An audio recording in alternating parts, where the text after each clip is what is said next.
rekan-rekan peserta pelatihan gizi bencana. Semangat pagi dan salam sehat.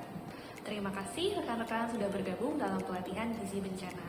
Pada kesempatan kali ini, kita akan bersama-sama mengulik mengenai peran pihak-pihak yang terlibat dalam kegiatan tanggap darurat bencana. Yuk kita simak video ini. Menurut rekan-rekan, siapa saja ya pihak-pihak yang terlibat dalam tanggap darurat bencana? Nah, ternyata pihak yang terlibat dalam keadaan tanggap darurat bencana terdiri dari pihak pemerintah dan mitra non-pemerintah.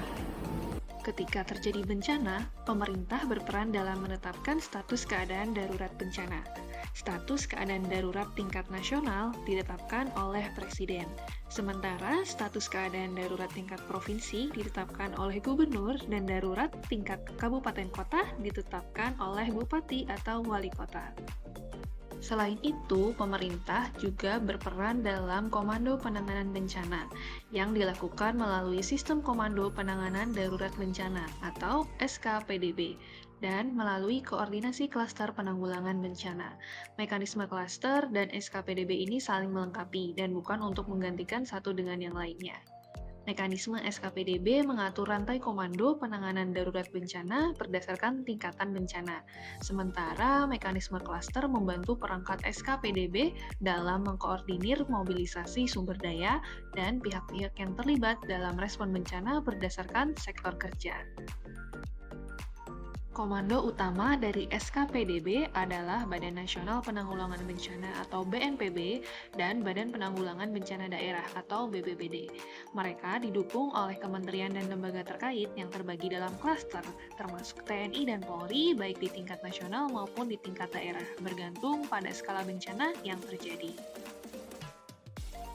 Lalu, bagaimana dengan mitra non-pemerintah?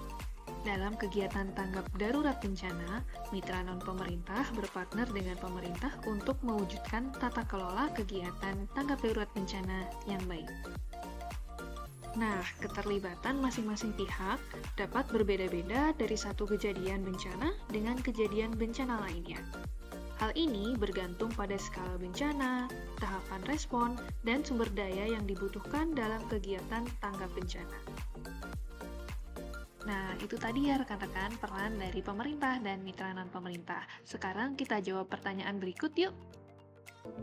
Membantu mengkoordinir mobilisasi sumber daya dan pihak yang terlibat dalam respon bencana berdasarkan sektor kerja adalah fungsi dari SKPDB. Benar atau salah ya?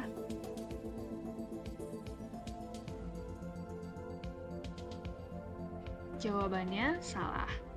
Membantu mengkoordinir mobilisasi sumber daya dalam respon bencana berdasarkan sektor kerja merupakan fungsi dari mekanisme koordinasi klaster, bukan fungsi dari SKPDB. Keterlibatan mitra non-pemerintah bergantung pada sumber daya yang dibutuhkan.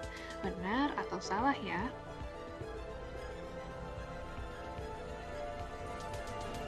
Jawabannya benar.